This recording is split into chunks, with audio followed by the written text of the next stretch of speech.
He's already. Oh, you're on it. I'm doing it. Okay. I would like everyone to take a second and think to themselves.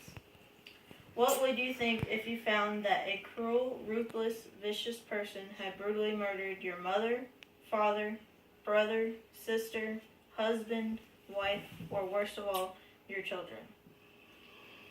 Would you think, oh, I'll just forgive them and hope that they will find God while spending the rest of their life in the comfort of jail, while your tax dollars go towards keeping them alive while in jail and paying for their extracurricular activities and schooling?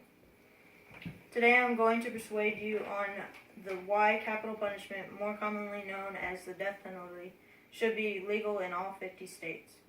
I believe that death penalty is just punishment for those who have committed crime against the rights to life, freedom, and safety of victims. Too much money is put into keeping them alive in jail for life without parole. And that it provides closure to victims and families. First, the death penalty is just punishment for those who have taken the rights of someone to live freely and peacefully. It is the right of an individual to live peacefully and be free from harm. Unfortunately, crimes like murder, rape, and assault are committed by perpetrators who have no regard for life and property of others.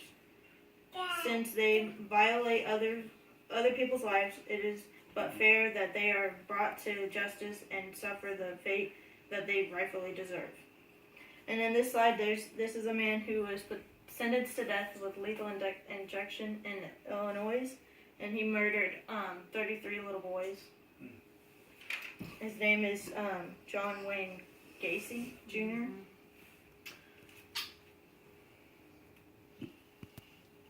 Second, much less money is spent to execute someone as opposed to life without parole.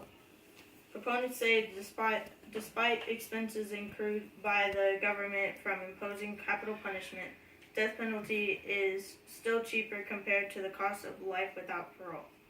Although there is no contention that the cost of the former is high, life imprisonment is accumulatively higher, given the expenses for life, health care, and other costs of sustaining the lives of incarcerated individuals serving life.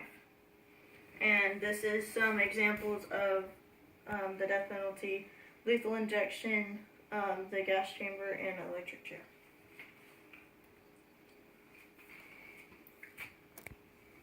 Lastly, the death penalty provides closure for the families of the victims.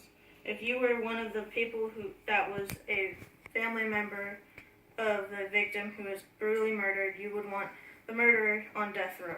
Although it doesn't bring your family member back, it makes you feel better to know that his life rights were taken because he took your family's. Studies show that families feel better knowing the murderer is unable to murder again. And these are a couple of people that are outside. I guess execution was going on, and there was people rioting and all that stuff.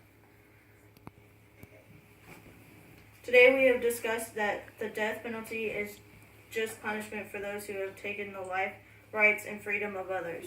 That it costs less to execute than to provide money for them to live in jail for the rest of their life. And that it brings closure to the victim's family. I hope that I have opened your mind on the benefits of capital punishment. Thank you all.